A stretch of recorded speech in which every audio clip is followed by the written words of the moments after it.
All right, so we're going to continue on with this lab. Right now, I have my sprite being able to do blue colors above 0 on the Y position and red colors on below 0 at the Y position.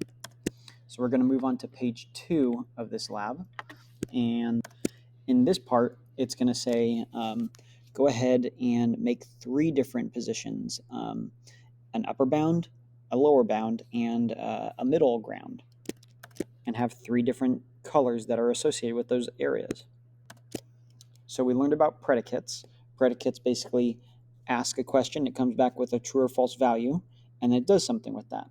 For this example, we said if the Y position is above 0, go ahead and make it blue. If it's below 0, make it red. So that is another good example of inputs and outputs, domains and ranges. So my domains are numbers. I'm putting in my Y position for my sprite. That's the input. The output is the color. So we're going to continue down this path and actually doing the and, or, and not blocks to combined predicates. So with these blocks, it says go ahead and recognize that they're hexagonal, so they come out with a true and false statement, but they also have hexagonal inputs. So as it mentions over here, it says Boolean functions take Boolean values, true or false statements, as inputs of reporters and creates new values with them. So let's go ahead and start creating some functions on this.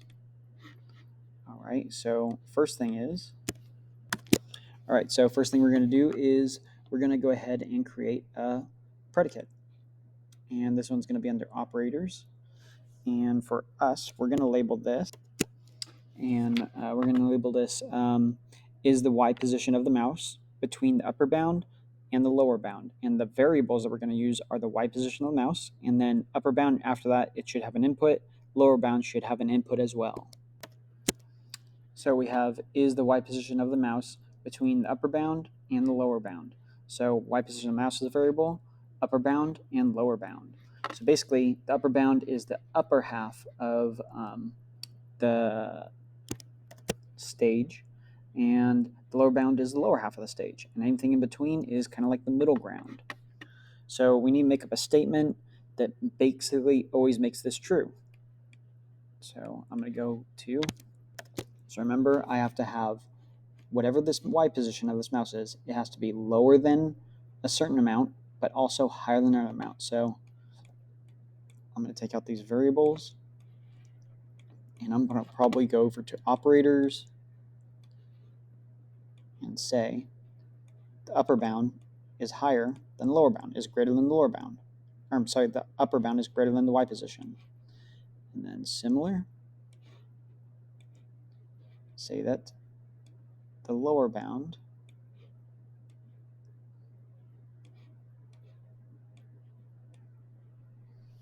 so my upper bound is greater than the Y position, or the Y position is less than the upper bound, and the Y position is also greater than the lower bound, so it's somewhere in between. So we need to go ahead and combine these two, and we're going to use one of these AND blocks.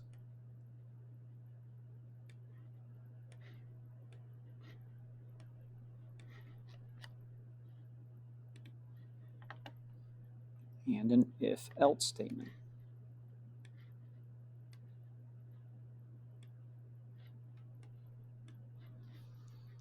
All right, so it has to have both of them to satisfy to make this a true statement, and you're going to report true if it is.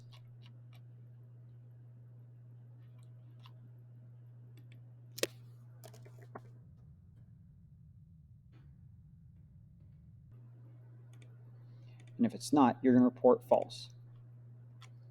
All right, so let's test this out.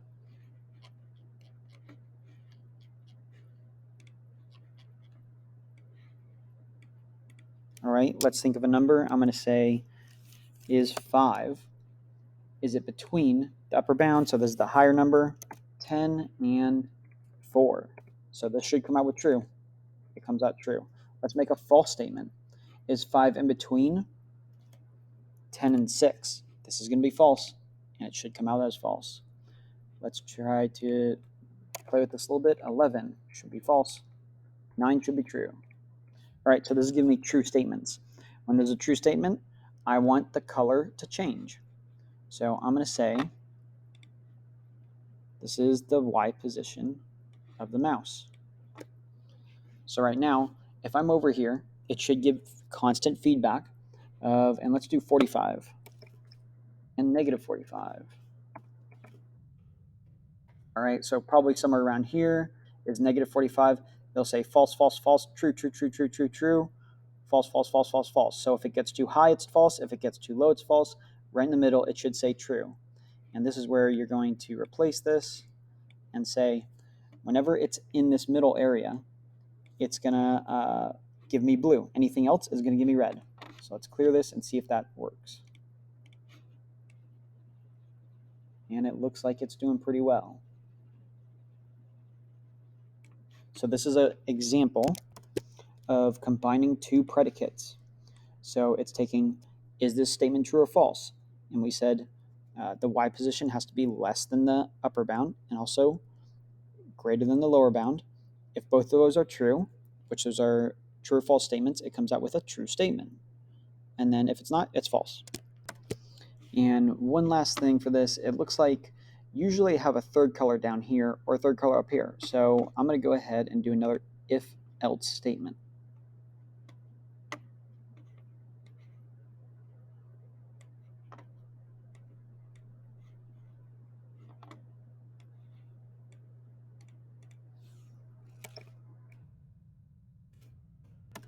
All right, so let's read through this code really quick. So forever, the sprite should follow the mouse. So let's press spacebar, and it looks like it's following. When I press down on the mouse, pen should go down. When I don't, it should go up. If the mouse's Y value is between 45 and negative 45, so anywhere in the middle, it should go blue. If it's not, then it goes to another statement. The other statement is if the Y position is greater than 45, so anything up here, make it red. If not, make it green. So basically, even for it to be green, it has to fail this test. It has to fail this test, and then it can be green. So it's not going to be green up here, not going to be down there. It's going to be green right around here. So here we go. Let's clear this. Start over nice and new. Looks pretty. I'm going to change pen size to 4. Looks pretty good.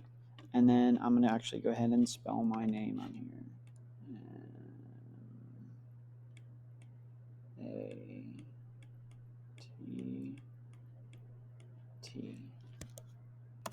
All right, so that's it for page number 3, or page number 2. I'll see you in the next slide.